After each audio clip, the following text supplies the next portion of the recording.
1 घंटा हो गए, 2 घंटा, 3 घंटा, 4 घंटा का नरेशन दिया हुआ। राजमौली सर को भी है, पता है, वो एक बार बोले भी कहीं कहीं पे रिसेंट इंटरव्यू में भी मैं देखा, उनका best film, most original film और मोस्ट डेयरिंग गट्सी फिल्म मकी है। My favourite place is Tirumala, Tirupati. Yeah. You went before film to take Ashirwad? Not before film is not a thing for me, but whenever I get a time, I go. We in South, we still, less of technique, more of emotion. So, an emotion always works. नमस्ते, आपका स्वागत है लालन top cinema में। इस बार का cinema अड्डा मेरे लिए बेहद खुशी की बात है क्योंकि साउथ से एक एक्टर है। खैर अभी आप कहोगे जीशा इंडियन फिल्म इंडस्ट्री है, हाँ, बट मैं इनकी फिल्में इतने सालों से देखती आ रही हूँ तो मेरे लिए बहुत ही ज्यादा स्पेशल है। नानी जी हमारे साथ है लालन टॉप में। नमस्ते, आपका स्वागत है। नमस्ते, ఎలా ఉన్నావు నాని గారు? చాలా బాగున్నానండి, मैं बहुत अच्छा हूँ। ये हिंदी भी बोल लेते हैं, but I am going to try. నీకు ఈ వచ్చారు ఈ ఇంటర్వ్యూ కోసం నాకు చాలా సంతోషం। Perfect, not bad at all. मुझे भी बहुत खुशी हुई यहाँ पे आके।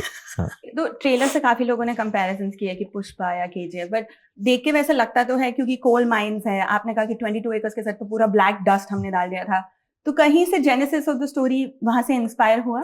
हाँ, नहीं, नॉट एट ऑल। अभी अभी वो कंपैरिजन क्यों हो रहा है, वो सिंपल लॉजिक है। अभी सिटी में बहुत पिक्चर करते हैं, तो दो फिल्म सिटी में बनाए तो आप कंपेयर नहीं करेंगे क्योंकि बहुत सारे पिक्चर आते हैं। अभी ये रूटेड स्टोरीज तो बहुत रेयरली आते हैं, तो जब रेयरली आता है तो इमीडिएट कंपैरिजन बनते हैं। मगर दोनों का कहानी तो एकदम एब्सोल्युटली डिफरेंट है, इमोशन डिफरेंट है, जिस काइंड ऑफ कैरेक्टर्स है, जिस काइंड ऑफ वर्ल्ड है, कम्प्लीटली डिफरेंट फिल्म है। और अगर मैं वही कह रहा था, मैं अगर कोई सोचते है कि ये केजीएफ जैसा है, ये पुष्पा जैसा है, वही सोच के आ जाइए थिएटर को, क्योंकि वो फिल्म से आप बहुत एंजॉय करें और आपको दसरा भी, I think it will make you equally happy और मे बी मोर। हम इसके बारे में और डिस्कस करेंगे। आपने बहुत इंटरव्यूज में कहा है कि कम्युनिटी व्यूइंग एक्सपीरियंस है, आप सबको साथ में सीटी बजाने का मन करेगा, उस पर भी बात करेंगे। बट 29 फिल्म्स आपने की अब तक, आपको लगता है कि इस फिल्म में सबसे ज्यादा मेंटली फिजिकली आपने अपने आप को पुश किया हो कि पहले भी ऐसे किया है अलग रोल्स में? 100%। हाँ, मैंने 100% एफर्ट लगाया हर फिल्म में, मगर इस फिल्म को एफर्ट का ज़्यादा ज़रूरी थी, क्योंकि because of the backdrop, because of the setup, because of the intensity of the film. We'll do our 100%, but this one demanded more than 100%। So I think ये जिस बैकड्रॉप में है, कोल माइन्स का बैकड्रॉप है, तो few days actual original coal mine में shoot किए और रेस्ट ऑफ द डेज हमने सेट बनाया जो कि ऑलमोस्ट कोल माइन्स का वो विलेज का जैसा एक सेट है, रिसेम्बलेंस है। उतना ही डस्ट है, उतना ही हीट है, समर में शूट किए हैदराबाद में, तो फिजिकल एफर्ट तो ऑब्वियसली एक्स्ट्रा है बाकी के फिल्म से भी, और मेंटली भी ये बहुत ही इंटेंस फिल्म है, एक्सट्रीमली इंटेंस है। इंटेंस, मैं जब इंटेंस कर रहा हूँ, इंटेंस में डल नहीं, इंटेंस में एक्साइटिंग और एनर्जेटिक टोन रहता है। अभी कभी कोई कहता है कि इंटेंस फिल्म है तो लोग सोचते हैं कि क्या पूरा डल और डार्क और सैड रहता है, कि नहीं, वो सैड नहीं रहता है। इंटेंस फिल्म है मगर हाई पावर एड्रेनलिन फिल्म है। हाँ, जैसे आपने बहुत इंटरव्यूज में कहा कि ब्रीदिंग प्रॉब्लम्स हो रहा था रात में सोते समय, और आप दिन गिन रहे थे कि तो पूरा इंफॉर्मेशन है आपको। नहीं, और आपने कहा था कि आप दिन गिन रहे थे कब धरणी से फिर आप वापस नानी बन सकते हो। ऑल्सो कीर्ति सुरेश के साथ नेनू लोकल के बाद फिर से आपने साथ में काम किया। और एक्टर्स ऑडिशन देते हैं यूजुअली, आपने डायरेक्टर का ऑडिशन लिया, आप वो कहानी बताइए हमें। तो मैंने ये जब मैंने पहली बार ये कहानी सुना, कैसे फुल डिटेल? हाँ, no, narration yeah, I'll narrate in my Hindi. Let us see, hope it goes well. So जब इसके फिल्म का प्रोड्यूसर ने भेजा कि एक कहानी है, आप सुनोगे, आप सुन के कॉल लीजिए। मैंने पूछा कौन? नया बच्चा है, डेब्यूटेंट है। मैंने बोला ठीक है भेजो। तो आया था, मुझे 1 आवर में कहीं जाने का था। तो मैंने उसे पूछा 1 घंटे में बोलोगे? क्योंकि अरे 1 घंटे में तुम बोल सकोगे, और also if I like it another day I can plan the whole narration, right? So उसने बोला 1 घंटे में बोलना मुश्किल है। देन मैं सोचा अच्छा, तो फिर मुझे 1 घंटे में जाने का है। तो उसने बोला अन्ना, ही कॉल्स में अन्ना, then he said, Anna, if you're okay with it, I'll not try to finish it in 1 hour. I'll start. I'll just narrate it till wherever it goes till 1 hour. If you don't like it, we'll leave it. If you like it, we'll continue, or whenever you want to continue. Like cliffhanger, part 2 coming soon. हाँ, आप बाद में सुनिए, मगर मुझे एक घंटे में कैसे बोलना है मुझे पता नहीं है, तो मैं एक ही नरेशन में जाऊंगा ओपनिंग से, like in a row. So maybe I'll be in the film I'll be at the 40th or 50th minute by the end of 1 hour. आपको अगर अच्छा नहीं लगी तो बोल दीजिए, और अगर आपको अच्छी लगी तो कभी भी जब भी सुनना चाहेंगे हम कंटिन्यू करेंगे. तो मैंने सोचा अच्छा है, क्लियर है, वो क्लियर है, तो मुझे भी जाने का था, तो मैं सुनना शुरू किया, और 1 घंटा हो गए, 2 घंटा, 3 घंटा, 4 घंटा का नरेशन दिया उसने. वो स्मॉल डिटेल्स भी अभी जो एक फ्रेम में देखेंगे आप वो फिल्म में, उसने वो फ्रेम का नरेशन भी 5 मिनट दिया मुझे. क्या होंगे उस फ्रेम में, कैसे कैरेक्टर्स होंगे, कैसे बात करेंगे, फिर और इतना मज़ा आ रहा था मुझे सुनते सुनते. मैंने तो इमीडिएट बीच में एक बार रोका उसे, एक 1.5 आवर के बाद मैंने बोला 1 मिनट, तो उसने सोचा टाइम हो गया. हाँ. मैंने फ़ोन लेके इन्फॉर्म कर दिया, तो मैं नहीं आ रहा हूँ, मुझे ये भी रहना है. तो कंटिन्यू किया नरेशन, बहुत ही अच्छा लगा, समथिंग ओरिजिनल सुनाया उसने. और मैंने बोला अच्छा ना, अभी ऐसा एक कहानी को अगर हमें माउंट करना है, और तुम ये माउंट करना हमें थोड़ा समझाइए. हाँ, आपने और भी तो सेटअप करना, बेसिकली ये प्रोजेक्ट ओके करना है.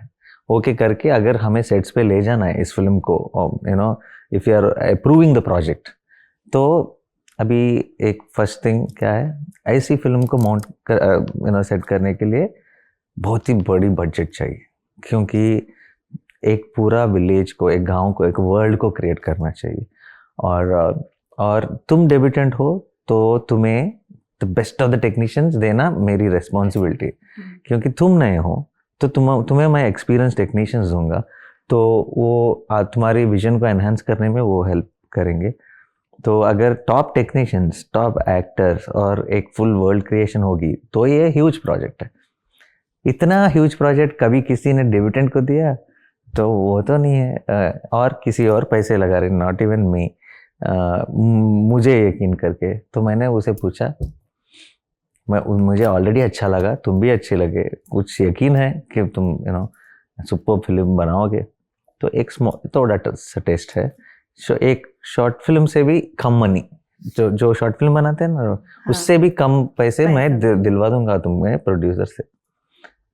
ये पैसे लेके जाके 2 सीन बोलूँगा तुम्हें. एक है एक इमोशनल सीन इस फिल्म में सेलेक्ट किया, और एक थी एक एड्रेनलिन वाला सीन, थोड़ा एक नानी के साथ, एक नानी के साथ, हाँ, ये नानी नहीं, ग्रैंड मदर नानी, हाँ, के साथ. हाँ, सो मैंने बोला ये 2 सीन कहाँ करोगे, कैसे करोगे, फ़ोन कैमरा में लोगे और किसमें शूट करोगे, दोस्तों को ही एक्टर्स बनाओगे, तुम्हारे घर को ही, गाँव में तुम्हारा घर को ही लोकेशन बनाओगे, क्या बनाओगे, तुम बनाओ, एडिट करो, आके मुझे दिखाओ, कुछ रेफरेंस अदर दूसरे फिल्मों का बैकग्राउंड स्कोर रहता है ना, वो लेके उस पर डाल दो, तो मुझे तुम्हारा विजुअल सेंस, तुम्हारा अंडरस्टैंडिंग ऑफ द फिल्म थोड़ा समझ में आएगा, तो थोड़ा बहुत ट्रस्ट कर पाऊंगा. हाँ, मेरा तो ट्रस्ट है, मैं सबको बोल सकूंगा कि ये कर सकेगा.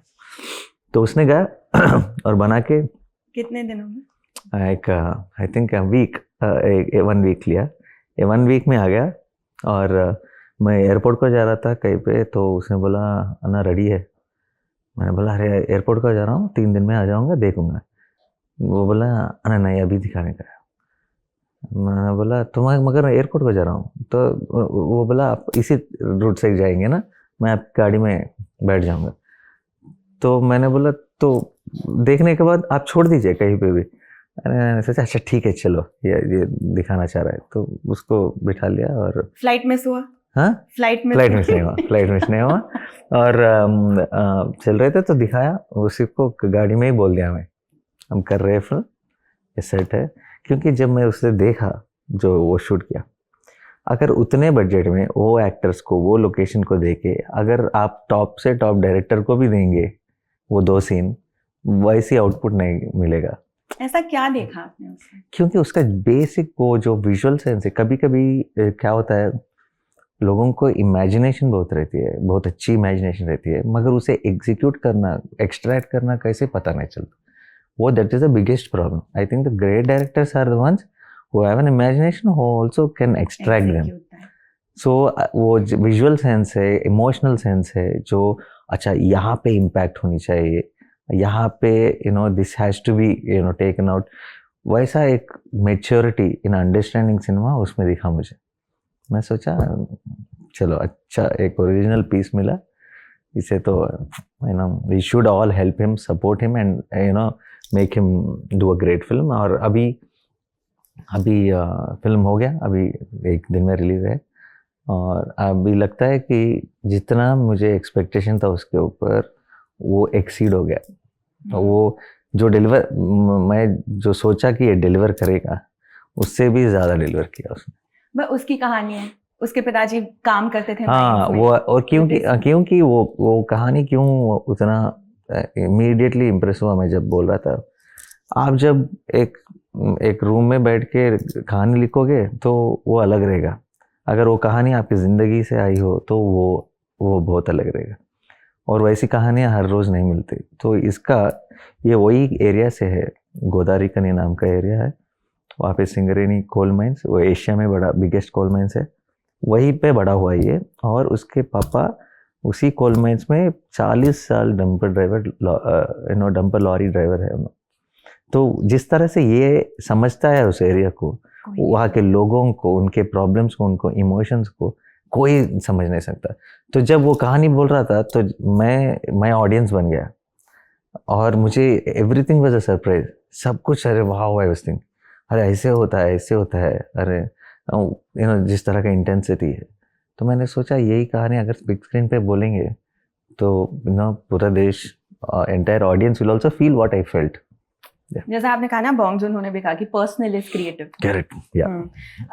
तो मैं आपसे पूछना चाहती हूँ, बिकॉज हम इस चीज में अब एक्सपर्ट्स हैं ऐसे साउथ इंडस्ट्री, मास फिल्म बनाना, पर आप मुझे डिफाइन कीजिए, मास फिल्म क्या है? Lots of action, slow motion scenes, what is a mass film? No, अभी बच्चन सर का अग्निपथ ले तो प्रॉपर मास फिल्म है। हाँ, Sholay is a mass film. Mass film is a film which will make you restless to watch it, like which will not let you wait for it. You understood what is a mass film is when it gives you a collective experience. आप जब अभी सबके साथ देखने में amplify होने वाला मास film है। अगर अभी एक मास फिल्म जो नहीं है, let's say heart warming film, अगर आप सबके साथ देखे या घर में देखे, एक ही इम्पैक्ट है फिल्म का। मास फिल्म का इम्पैक्ट जब पब्लिक के साथ देखोगे तो 10 गुना बन जाएगा। या अब अकेले देखोगे तो उनका इम्पैक्ट थोड़ा लेस होगा। पर मास फिल्म में इतना एक्शन होना जरूरी है? वो डिपेंड्स, वो कहानी के ऊपर डिपेंड होता है। अभी मैंने कई मास फिल्म देखा जिसमें एक्शन का जरूरत ही नहीं है। एग्जाम्पल मैं नाम नहीं ले सकता, मगर a lot of films हमें भी देखनी है sir, please. No, I'm saying this is not a good thing. I'm saying avoiding that. Good mass films, you want me to give an example? Action की जरूरत नहीं हो बट वो फिर भी मास फिल्म है। एक्शन की जरूरत नहीं हो फिर भी मास फिल्म है, सरकार। ओके, या पॉइंट टेकन। या it's a great mass film. It's just close up of Bachchan sir is actual mass. You'll feel like whistling, but there's no action. Yeah. Okay. और आपको लगता है कहीं पे south, Tamil, Telugu is doing a very good job of mass? Why is South doing better? Because I think we like how do I say it? Now there were great mass films in Bollywood also. No, but I think much more sophisticated and niche films have started coming, which is also brilliant. We in South, we still less of technique, more of emotion. So an emotion always works. Okay. और अपनी life में सबसे बड़ा emotional impact किस चीज का था, आप मुझे बताइए। कोई इंसान, कुछ सिचुएशन, कोई film? Biggest emotional impact in आपने जनरली जो emotion wise in my life, it is my son. जो मैंने फील किया, या बिफोर फिल्म जब उतना इमोशनल मोमेंट कभी उतना नहीं था। तो मे बी आई से माई फर्स्ट फिल्म और मैंने रिलीज कुछ तो ऐसे होता है ना सर जो आप बहुत ऐसे जबरदस्त इम्पैक्ट छोड़ के जाता है। वैसे तो आई थिंक मैं आई एम समवन जो नहीं लेगा, अगर वो इम्पैक्ट है तो भी I will try to know, I am that one who doesn't get affected. Okay, तो फिल्म जर्नी की बात करते हैं। मुझे बताइए, वाज देयर एवर एक डिफाइंड मोमेंट जब आपको लगा कि मुझे फिल्मों में घुसना और मैं फिल्म्स ही करूंगा लाइफ में, कि वाज इट अ प्रोसेस कि was it a one moment? No, it was not one moment, it was a process, but also in the end of the process there was a moment. उस moment के बारे में बताइए। So no, it was basically I always loved cinema. मैंने सोचा मैं कुछ नहीं कर पाऊंगा अदर देन सिनेमा। ऑल्सो मुझे एक 15 कजिन्स थे, बहुत बड़ा फैमिली है, सबके सब 15 कजिन्स इंक्लूडिंग माय सिस्टर, सब अच्छे पढ़ते थे, मैं अकेला हूँ जो एकेडमिक्स में वीक था। तो बैड एग्जाम्पल था मैं, मेरे जो रिश्तेदार है मेरे फैमिलीज में बच्चों को बोलते थे कि अगर नहीं पढ़ोगे तो उसके जैसे बन जाओगे, नानी के जैसे बन जाओगे। Same line is true now also, but in a good no, yeah, so I was a bad example. So मुझे ये पूरा it came to a point where I felt that this is the only thing I can do, and if I am here in this world then I'll always be the last one. अगर मैंने अच्छा, मुझे कोई पता नहीं है industry में कैसे जाना है, क्या करना है, कुछ पता नहीं। Cinema I like films but I don't know what to do. अच्छा, मैंने सोचा अगर कोई जॉब कर ले, कुछ भी कर लूँ, तो ये 15 कज़नों में I will always be the bad example, I will always be the last one. और जो भी प्रोफेशन मैंने चुना, I will work without love in it, I will always be someone who मैंने सोचा अगर यहाँ पे भी बॉटम में हूँ, लेट्स से सिनेमा में भी बॉटम में, अभी कोई पता नहीं है क्या करना, पता नहीं है, let's say I go into the film industry, उसमें भी बॉटम में रहूँगा, तो बॉटम से मैं एटलीस्ट यहाँ पे प्यार है, यहाँ तो कुछ भी नहीं है। तो मैंने that was the moment I decided let's do it something in cinema, even if I don't succeed, at least जो प्यार का मन का काम है वो तो कर रहा हूँ ना, तो that decision I took. But इस सब के बीच जब आपको लग रहा है कि मैं हमेशा आखिरी आ रहा हूँ, बैड एग्जाम्पल के तौर पर लोग मेरा नाम लेते हैं, इस सब में वो क्लैरिटी कहाँ आया कि ठीक है ये नहीं बट मैं सिनेमा करूंगा, वो प्यार है? हाँ, वो तो है। पहले प्यार के बारे में क्लैरिटी तो पहले से है, सब बोलते थे, इवन घर में बोलते थे कि ये mad about cinema, ये film. I used to feel bad if power cut happens when I watched the film. I used to feel a whole day bad. So I was that guy and yeah, so वो clarity तो था। तो मैंने सोचा अगर मैं वो रास्ते पे जाऊं तो कोई सपोर्ट नहीं करेगा, तो क्लैरिटी ये आया कि सपोर्ट की ज़रूरत नहीं है, क्या जो काम अच्छा लगता है वही करने का है, तो that is when I decided. ये जो आपने पावर कट की बात की ना, लाइक सबके कलेक्टिव मेमोरी में एक स्पार्क हो चुका है कि ओहो हमारे साथ भी हुआ, टीवी पे चला गया और फिर पता नहीं होता बाद में क्या हुआ, कैसे पता चलेगा। Proper nostalgia. अभी तो आज के बच्चों को सब मिल जाएगा और everything is online, they can pause it, play it. हमें तो इवन दूरदर्शन टाइम में जो संडे फिल्म आती थी, अगर उस Sunday black and white film डाल दिए तो डिसअपॉइंट हो जाते थे, नया फिल्म क्यों नहीं डाले। सो ये सब आई थिंक दिस इमोशंस आज जेन ज़ी को नहीं पता लगेगा हम किस बारे में बात कर रहे हैं। बट बहुत आपने भी शेयर किया है, बहुत सब जानते भी हैं, मणि रत्नम सर और उनके जो ऑब्सेशन, आप उनका इम्पोर्टेंस आपकी लाइफ में, और श्याम सिंह रॉय में पोस्टर भी है पीछे मणि रत्नम की फिल्म का। तो कौन सी फिल्म थी मणि रत्नम सर की जो आपको इतना ज्यादा? हर एक फिल्म, मगर ज्यादा से ज्यादा मुझे चाइल्डहुड में जिस फिल्म ने इम्पैक्ट किया है वो थी दलपति नाम का फिल्म। रजनी सर और मम्मूटी सर एक्ट किया उस फिल्म में, और mind blowing film, mind blowing. आज तक भी कभी टाइम मिलता है तो वही फिल्म देखता हूँ। आपने फिर उसका नकल करना शुरू कर दिया, इमिटेट करना शुरू कर दिया, डायलॉग्स बोलना? नहीं, वो बहुत मुश्किल है, क्योंकि जनरल रजनी सर का कोई अच्छा पंच लाइन बोल सकेंगे, मगर उसमें रजनी सर और मम्मूटी सर और सब बहुत ही सटल एक्टिंग किए, तो उसका नकल तभी कर सकते हैं तब एक्टिंग थोड़ा लाउड हो या एक पर्टिकुलर स्टाइल में हो, उसमें वो बहुत नेचुरल थे, सो उस फिल्म को नकल करना बहुत मुश्किल है। ओके और एक बहुत बड़े डायरेक्टर है, आपने उनके साथ काम किया, अब उन्होंने ऑस्कर्स भी जीत लिया, एस एस राजमौली की बात कर रही हूँ। ईगा जो फिल्म थी, मक्खी आपने देखी होगी, 10 साल पहले की बात है ये। बट मैं जानना चाहती हूँ पूरी उनकी जो फिल्मोग्राफी है उसमें आपको लगता है मक्खी इज द बेस्ट फिल्म? मैं बताती हूँ आपको क्यों। A fly is taking revenge, but वो fly is so human like, it is like इंसान, वो जैसे लिफ्ट कर रहा है डंबल्स, I know. वो पूरा इमोशन जैसे उन्होंने बनाया उस वक्त जो बना हाँ। लिया, आपको लगता है वो उनकी बेस्ट? मुझे नहीं, आई थिंक राजमौली सर को भी है, पता है वो एक बार बोले भी कहीं पे रिसेंट इंटरव्यू में भी मैं देखा, उनका best film, most original film और मोस्ट डेयरिंग गट्सी फिल्म मक्खी है, 100%। ये अभी I know is a global phenomena, is doing all this sir.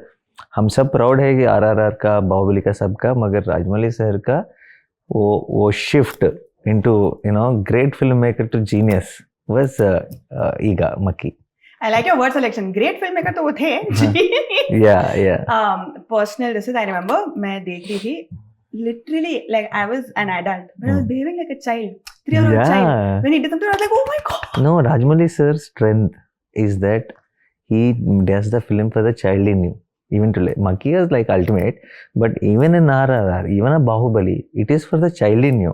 It is for not the overthinking adult in you. It is for the child who wants to jump out of the seat, who wants to say, I want to watch this film again and again. It is for the child in you. I was clapping, cheering, and everyone is like, what is this child like? Like, I don't care. ठीक है। और एक बहुत हमने phenomena देखा, आपने भी इस पर बात की है कि रीमेक्स जब होते हैं, तो I have 2-3 parts to this question. पहली बात तो ये, जब आपकी फिल्म का रीमेक होता है, जैसे जर्सी का हुआ, तो आपको कैसे फील होता है जब आपको पहले पता चलता है कि हे नानी, आपकी ये जो फिल्म है ना, इसको हम रीमेक कर रहे हैं, इसको इस स्टार को ले रहे हैं, उस स्टार को ले रहे हैं, इंटरनल क्या कॉन्वर्सेशन होता है मन में, आपको कैसे लगता है? मुझे पहली बार जब मैंने सुना, गौतम ने बताया, फ़ोन किया मैं जर्सी का डायरेक्टर कि हिंदी में करना चाह रहे हैं, they was thinking of Shahid, मुझे बहुत अच्छा लगा। मैंने सोचा अरे ये film I think India wide अगर रिलीज़ हो और ऐसी कहानी सबको देखने का एक चांस रहना चाहिए। हमने तो प्रॉपर रिलीज़ तेलुगु में ही किया, तो मैंने सोचा ये अच्छी अपॉर्चुनिटी है, और क्रिकेट है, क्रिकेट के बारे में, तो हमारे देश में क्रिकेट के बारे में एक पर्सनल इमोशन है उससे, तो बहुत अच्छा लगा मैं जब पहली बार सुना कि हिंदी में बनाने वाले हैं। बट जब ऐसी फिल्में डबल ट्रिपल बजट पे कभी-कभी बैंक रोल होती है हिंदी सिनेमा में जाकर, पर्सनली मुझे तो गुस्सा आ रहा है, ये क्या, मेरे वक्त में इतना बजट नहीं आया, ऐसे कैसे?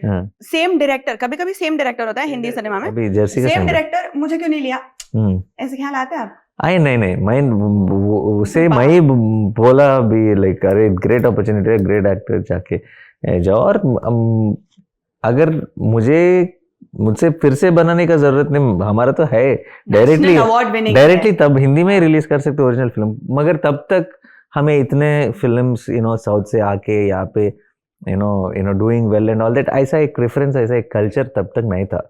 तो और लगा कि Shahid is a great fantastic actor, and we thought this with Shahid, Mrunal, all of them, brilliant actors and nice, and Anirudh did the score also.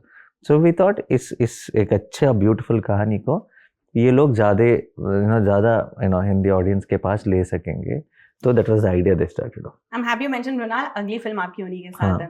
Remakes बनने से आपको लगता है नुकसान होता है, क्योंकि ऑलरेडी फिल्म बन चुकी है, जैसे आपने कहा लोगों में वो एक्साइटमेंट नहीं बाकी रही जानने के लिए कि क्या होगा, तो आपको लग रहा है नुकसान होता है उससे, ये ट्रेंड से?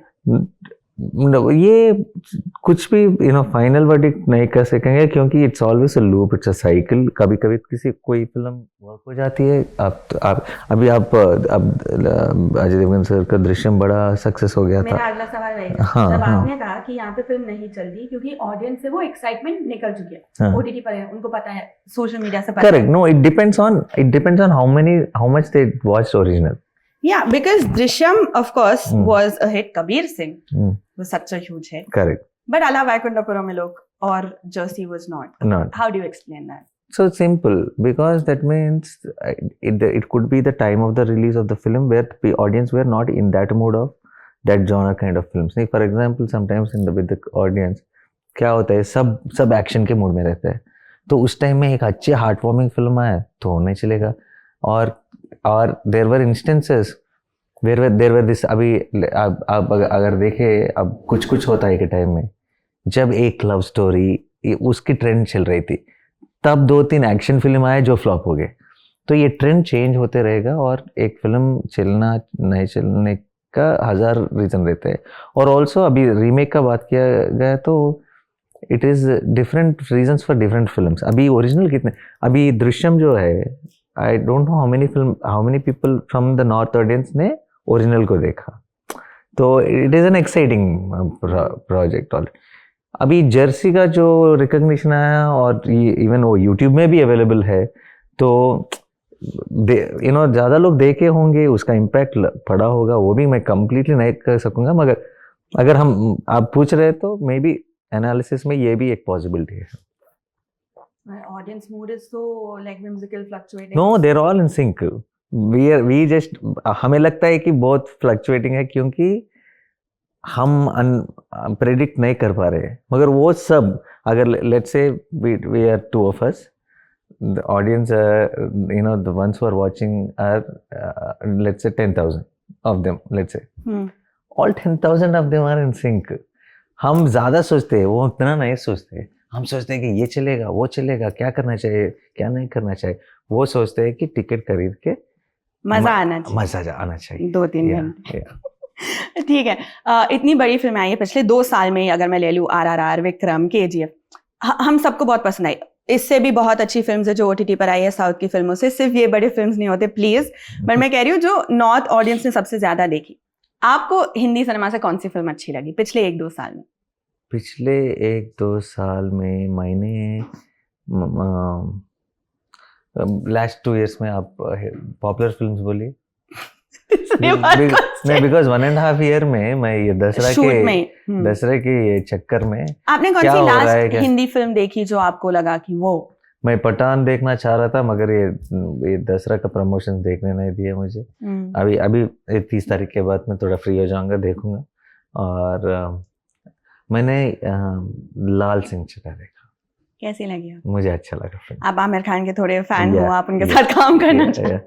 मुझे अच्छा लगा। नहीं, it's a well made film. It is. Yeah, it is a well made film. अगर अगेन फॉरेस्ट गम का एक बड़ा वो एक इमेज और है, बहुत सारे लोग देख लिए तो एटलीस्ट रिव्यूअर्स तो डेफिनेटली देख लिए, तो उनका कंपैरिजन वो ये और lot would have happened. Maybe it's not 100% perfect film.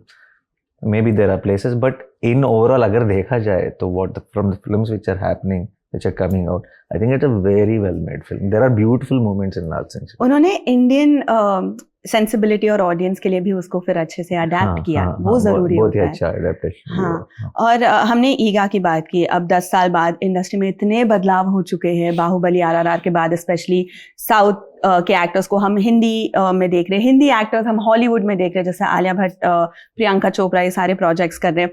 तो आपको क्या लगता है अगले 5-10 साल में going at this rate and this trend, आपको क्या लगता है इंडस्ट्री कहाँ होगी? जैसे दिस इज अ फर्स्ट कि आप आंध्रा तेलंगाना से आकर यहाँ पर मेरे साथ नोएडा में बैठ के बातचीत कर रहे हो, वैसे नहीं हुआ था पहले। correct. इस साल में हो रहा है, तो आई थिंक 10 साल रुकने का जरूरत भी नहीं। आई थिंक इन 2 साल में कुछ बहुत ही बदलने वाला है। हम सब एक इंडस्ट्री है अभी सबका अंडरस्टैंडिंग ऑफ सिनेमा, बिजनेस, ये सब लैंग्वेजेस वाइज क्या मार्केट है, इसका इतना मार्केट है, इस इंडस्ट्री का इतना मार्केट, वो सब बदल गया। अभी कौन सा एक्साइटिंग प्रोजेक्ट है, कौन सही कंटेंट पिक कर रहा है, I think that will become the game. और हम सब ऑब्वियसली एक इंडस्ट्री बन गए, एक industry in the sense we don't operate together, but from the outside I think will all be one industry from now onwards.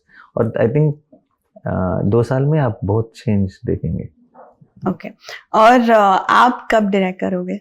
Direct नहीं करूंगा। नहीं, you are happy being producer?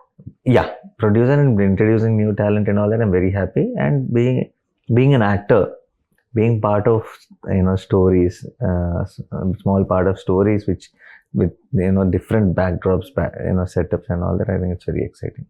Okay. और Hindi film industry की हमने बात की है, कोई फुल फ्लेज्ड फिल्म का अगर कुछ मेरे अभी तक नहीं आया, समथिंग एक्साइटिंग आया तो जरूर। ओके, स्पीकिंग ऑफ एक्साइटिंग, आपकी 3 को स्टार्स रही है जो मुझे बहुत बहुत पसंद है, जिनके साथ आपने काम किया। उन तीनों के बारे में मैं आपसे एक एक चीज पूछूंगी। नित्या मेनन, उन्होंने डेब्यू किया आपके साथ और आपने 2 फिल्म साथ में की है। What a talent. तो Superb उनसे आपने talent क्या है। सीखा? नित्या इज अ टेरिफिक टैलेंट, और वो वर्ड्स को मिन्स नहीं करती। वो कुछ अगर बोलना है, वो आप कुछ भी सोच लो, वो शुगर कोट नहीं करेगी, डायरेक्टली कहेगी किसी के साथ। और सेट पे कोई भी हो सकता है, अगर उसे अच्छा लगा नहीं अच्छा लगा कुछ भी है, वेरी फ्रैंक है, बहुत स्ट्राइट ऑन द फेस है। तो वो उस काइंड ऑफ क्लैरिटी और अथॉरिटी या ऑनेस्टी इज इम्पोर्टेंट। या ओके, ऑल्सो साई पल्लवी। मैं जब यहाँ पर आई ललन टॉप में, मेरा सबसे पहला फिल्म रिव्यू था श्याम सिंघा रॉय, पर ऑल्सो मिडिल क्लास भाई, अगर आपने नहीं देखी देख लीजिए, फन फिल्म है, हिंदी में अवेलेबल है। तो साई पल्लवी के बारे में बताइए। Sai Pallavi is charming, grace, that she is someone, आप ज़्यादा वो कुछ करने का ज़रूरत नहीं है। अगर वो फ्रेम में है तो आपको वो सीन अच्छा लगेगा। अगर सीन कुछ एवरेज सीन है, लेट्स से, वो अगर एक स्माइल दे देगी तो आपको लगेगा कि अच्छा सीन है। She is divine. और नजरिया, रिसेंटली आपने उनके साथ काम किया, आंटे सुंदरनी की सबको पसंद आई। आप बहुत सेल्फ अवेयर हो कि फिल्म लंबी थी, एंड आई लव कि आपने वो एक्सेप्ट किया, क्योंकि मेरी भी वही एक कंप्लेंट थी। नजरिया के बारे में बताइए। द क्लोजेस्ट, लाइक मुझे बहुत ही क्लोज फ्रेंड है, और अगर एक्ट्रेसेस में जो मेरे फ्रेंड्स है, उन सब में कोई किसी हीरोइन मुझे डांटती है, मारती है, तो वही है नजरिया। उतना कंफर्ट है उसको। और जनरली अगर कहीं पे भी थोड़ा आपको कुछ एनर्जी डाउन हो, तो नजरिया को बुलाओ, आप पूरा पार्टी का एनर्जी आ जाएगी वहाँ पे। और बहुत ही पॉजिटिव पर्सन है, और sense of humour, I think हम सब उसके साथ जोक करते रहते हैं कि तुम स्टैंड अप कॉमेडियन बनना चाहिए, क्योंकि very very interesting, she is very entertaining, and sense of humour is mad. And also on screen she also has that extremely cute aura where really She people does. like yeah Crazy fan. I'm from before she got married to Fahad also, and then I was so sad when she stopped acting in between for a bit. So very happy with when she did this film. बहुत अच्छा रहा नानी से बात करके, मुझे बहुत अच्छा लगा। आपको कैसे लगा? और फिल्म जरूर देखें, मैं देखने जाऊंगी, रिव्यू करूंगी ललन टॉप सिनेमा पर, बट आप भी देखकर बताइए। सभी भाषाओं में अवेलेबल है, हिंदी में अवेलेबल है, तो जरूर जाके देखें। शुक्रिया।